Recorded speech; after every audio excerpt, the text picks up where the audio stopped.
When an INTJ crosses paths with a narcissist, it's like the meeting of ice and fire. One burns with manipulation, while the other observes with cold precision. The narcissist thrives on emotional chaos, admiration, and control, while the INTJ moves through life with strategic detachment, independence, and an almost clinical understanding of human behavior. What makes this dynamic so fascinating is that INTJs do not seek validation from anyone. They are internally driven by logic and purpose, while narcissists are externally driven by ego and need for supply. This single contrast is often the seed of the narcissist's downfall. At first, the INTJ's confidence, intelligence, and emotional composure are intoxicating to the narcissist's ego. They see the INTJ as a challenge, someone they must conquer or dominate to prove their superiority. But they quickly realize that the INTJ doesn't react like others. The usual manipulation tactics, flattery, guilt-tripping, gaslighting, slide off the INTJ's mind like water on glass. The INTJ doesn't get hooked by emotional bait. They simply analyze. Every word, every gesture, every inconsistency is silently recorded and evaluated. The narcissist thinks they're playing a game of power, unaware that the INTJ is several steps ahead, quietly dissecting their entire behavioral pattern. What unnerves narcissists the most is the INTJ's calm. When a narcissist expects emotional chaos, the INTJ responds with stillness. When they provoke, the INTJ doesn't react. They reflect. This unshakable calmness deprives the narcissist of their primary weapon, emotional control. Narcissists feed on reactions, and when none comes, their sense of power begins to crumble. They start to project harder, accuse louder, manipulate deeper, hoping to get a spark of anger or pain, anything that proves they still hold sway. But the INTJ only grows quieter, sharper, colder. That silence is lethal. To a narcissist, silence is rejection, and rejection is humiliation. The INTJ's analytical mind begins to dismantle the narcissist not with confrontation, but with understanding. They map out the narcissist's insecurities, their triggers, their lies. They see the inner child behind the facade, the wounded ego desperately seeking validation, and they stop taking the behavior personally. Once the INTJ reaches this level of clarity, the narcissist's entire strategy collapses. Manipulation loses its power when it's understood. Gaslighting fails when the target has documented every inconsistency. And emotional games die when the other player refuses to play. What's even more devastating for the narcissist is the way INTJs withdraw their attention. Narcissists survive on energy, admiration, outrage, pity. It doesn't matter as long as they're being fed emotionally. The INTJ, however, gives none of that. Once they've confirmed the nature of the narcissist, they begin to detach completely. The withdrawal is surgical. They stop engaging in unnecessary discussions, stop defending themselves, stop justifying their actions. To the narcissist, it feels like suffocation. They're losing control, losing the spotlight, and worst of all, losing relevance. But the real destruction happens in the INTJ's quiet exposure of truth. INTJs are masters of pattern recognition and logical evidence. They don't argue emotionally. They present facts, calmly, rationally, and in detail. When confronted with this kind of precision, the narcissist panics. Their manipulative narratives begin to crumble under the weight of logic. The INTJ doesn't shout. They reveal. They don't accuse. They demonstrate. And that's something a narcissist can't fight, because it denies them the drama they crave. The INTJ's truth burns colder than fire. It freezes the narcissist in place, forcing them to face their own contradictions. Over time, the narcissist realizes they cannot dominate the INTJ. The usual cycle, idealization, devaluation, discard, fails miserably. The INTJ doesn't seek validation during the love bombing stage, so there's no hook. They don't break down during the devaluation stage, so there's no victory. And when the narcissist tries to discard them, the INTJ is already gone, mentally, emotionally, and sometimes even physically, long before the narcissist notices. What's left is the narcissist's confusion. They're left wondering why their usual tactics failed, why their charm didn't work, and why they suddenly feel exposed around someone who never raised their voice. The INTJ's destruction of a narcissist isn't loud or explosive. It's quiet and psychological. It's the slow erosion of power through detachment, truth, and emotional discipline. The narcissist expects to dominate, but ends up being studied. They expect to control, but end up revealing themselves. They expect to win, but end up forgotten. The INTJ never sets out to destroy. They simply refuse to be controlled, and in that refusal, the narcissist unravels. The aftermath is almost poetic. The narcissist moves on, licking their wounds, trying to find new supply, but something about the INTJ lingers in their mind. That calm stare, that unbothered logic, that refusal to bend, it becomes a haunting memory. They might even try to hoover, sending messages, testing the waters, hoping to reestablish control. But the INTJ's door has closed permanently. Once they've understood the nature of a manipulator, they never reopen that chapter. They move forward, wiser and even more emotionally armored, while the narcissist remains trapped in their endless cycle of self-destruction. What makes the INTJ's impact on a narcissist even more profound is their ability to hold up an unflinching mirror. Unlike most people who bend under the narcissist's emotional pressure or seek their approval, the INTJ refuses to play the role assigned to them. Their authenticity and psychological insight become the very mirror in which the narcissist accidentally sees their own reflection. Not the glorified one they've crafted, but the fragmented, insecure self beneath. This moment of exposure is subtle yet devastating. The INTJ's honesty isn't wrapped in anger or revenge. It's clinical, almost surgical. They state the truth with such clarity and detachment that it pierces deeper than any insult could. For a narcissist who thrives on illusion, such truth feels like annihilation. The INTJ's natural independence also shatters the narcissist's illusion of indispensability. Narcissists live in a delusion where they believe they're the sun around which everyone orbits. They expect others to need them for validation, direction, or approval. The INTJ, however, is entirely self-sufficient. They build their own systems, chart their own paths, and find fulfillment within their internal world. When a narcissist tries to assert dominance by withdrawing affection or creating drama, the INTJ doesn't chase. They simply detach and redirect their energy into their goals. This emotional sovereignty is unbearable to a narcissist because it exposes their impotence. They can't manipulate what doesn't need them. Even when the narcissist attempts to provoke guilt, shame, or insecurity, the usual levers of control, the INTJ sees the attempt as data, not as truth. They don't internalize the criticism or try to defend themselves. Instead, they observe it like a scientist watching a lab experiment unfold. Every insult, every guilt trip becomes another entry in their mental profile of the narcissist's behavior.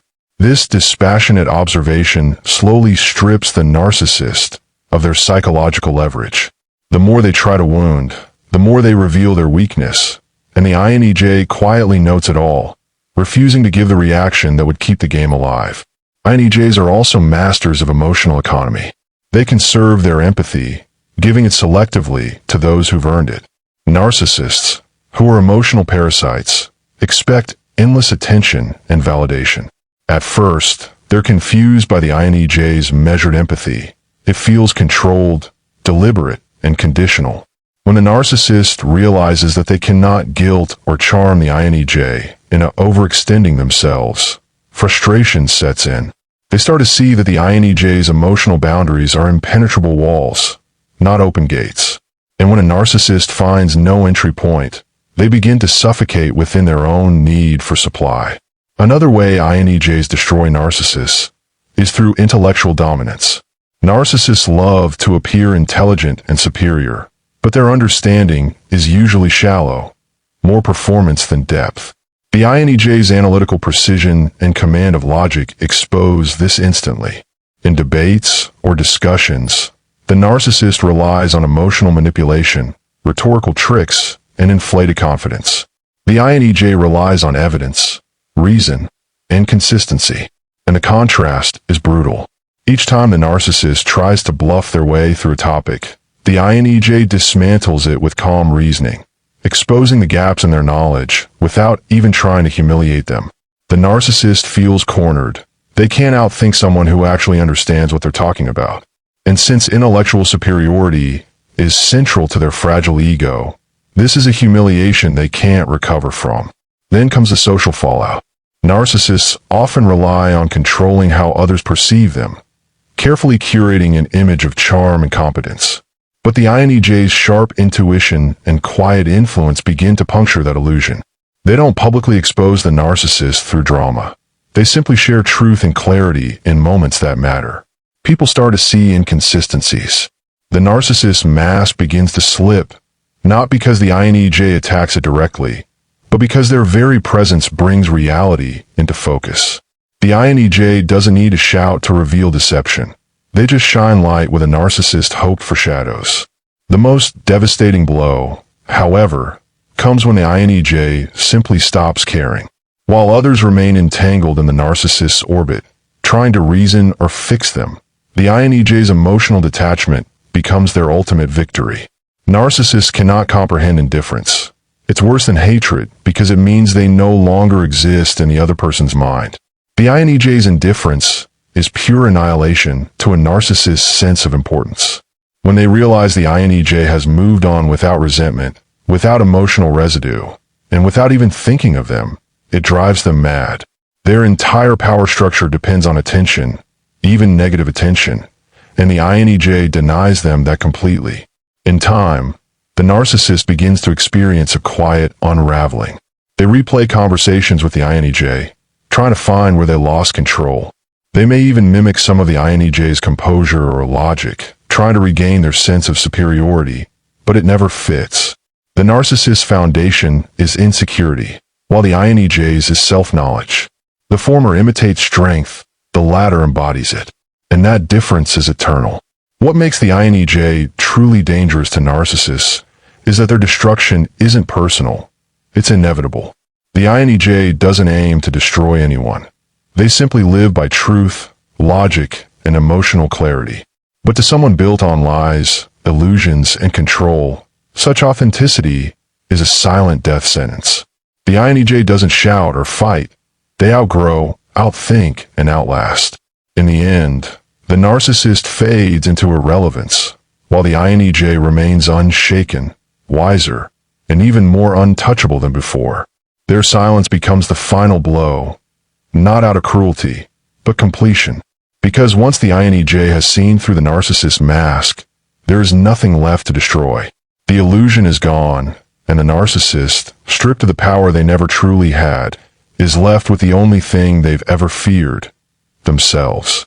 One of the most overlooked ways INTJs destroy narcissists lies in their profound self-control. Narcissists thrive in chaos, emotional explosions, misunderstandings, and desperate attempts to explain oneself. They deliberately create confusion because confusion gives them power. But the INTJ's mind is an island of stillness amid storms. Even when the narcissist throws emotional grenades, twisting words, playing the victim, fabricating crises, the INTJ doesn't take the bait. They don't rush to explain or defend. Instead, they let silence stretch until the narcissist begins to panic. This refusal to engage emotionally forces the narcissist to confront their own noise. And in that silence, their manipulation collapses under its own weight. Another layer of the INTJ's quiet destruction is their moral consistency. Narcissists are experts at exploiting double standards. They'll demand loyalty while betraying others, insist on respect while demeaning you, and cry injustice while sowing chaos. But INTJs live by principles, not moods. Their moral compass doesn't bend to convenience, and this is something narcissists cannot comprehend. The INTJ's consistency acts as a mirror that exposes hypocrisy. Each time the narcissist tries to justify a contradiction, the INTJ's unyielding adherence to fairness and integrity reminds them of their lack of it. Over time, the narcissist begins to feel small, unanchored, and inferior in the presence of someone whose ethics aren't for sale. The INTJ also destroy narcissists by removing the element of unpredictability from their interactions. Narcissists survive by keeping others off balance, never quite knowing what version of them they'll get. But INTJs respond with predictability, rooted in logic. Their boundaries are clear, their communication is direct, and their reactions are rational. When a narcissist realizes they can't provoke spontaneous emotional outbursts or guilt-fueled concessions, their usual playbook becomes useless. They're left with no angle of attack, no way to exploit chaos, because the INTJ has eliminated uncertainty from the field. Even more disorienting to the narcissist is the way the INTJ can detach while still functioning at full power. When most people disengage emotionally, they lose focus or energy. They crumble, retreat, or try to recover. The INTJ, on the other hand, becomes sharper. Their withdrawal isn't retreat, it's refinement. They use the distance to reflect, strategize, and fortify themselves mentally. They emerge from silence with more insight, more control, and more awareness of exactly how the narcissist operates. To the narcissist, this feels like being outplayed by someone who never even raised a sword. The INTJ's power grows in solitude, and solitude is the narcissist's greatest fear. Another form of destruction comes through the INTJ's subtle influence over others. Narcissists are skilled at manipulating social circles, turning people against each other, and maintaining control through distortion. But INTJs, often without trying, begin to shift the social dynamic. Their quiet authority, factual clarity, and emotional neutrality make them trusted voices in any environment. When they speak, people listen, not because they dominate, but because they exude competence and credibility. Slowly, the narcissist's version of reality starts to crumble as others begin to see through it. The INTJ doesn't campaign against them. They simply tell the truth with such calm precision that deception can't survive in its presence. The narcissist finds themselves isolated in the very group they once controlled. INTJs also destroy narcissists by embodying something the narcissist secretly envies: genuine self-respect. Narcissists confuse arrogance with self-worth, but their confidence is hollow, built on external admiration.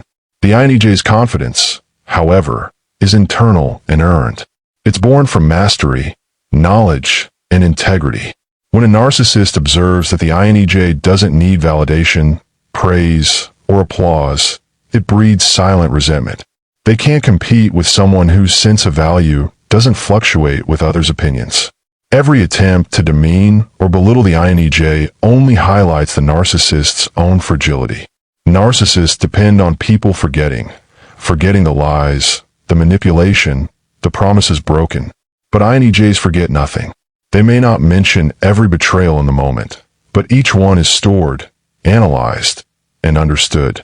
When the time comes, the INTJ can recall every detail with clarity that leaves the narcissist exposed and defenseless. And yet, the INTJ rarely uses this as revenge. Their recollection isn't about punishment, it's about precision. They remember because truth matters, and that truth becomes the quiet record of everything the narcissist tried to bury. Eventually, the narcissist begins to sense the futility. Their tricks, their charm, their guilt trips, none of it works anymore. Around the INTJ, they lose their script. Every lie feels clumsy, every manipulation transparent. They start to stumble over themselves, try to recover the power dynamic that once felt effortless. But by then, the INTJ has already withdrawn emotionally, their curiosity satisfied, their analysis complete. The narcissist is left performing for an empty audience. And when the INTJ finally walks away, it's not dramatic. There's no confrontation, no grand exit. It's quiet, an email unanswered, a call ignored, a presence erased. The narcissist only realizes it when they reach for control and find nothing left to hold. That quiet absence, that vacuum of energy where attention used to be, becomes their undoing.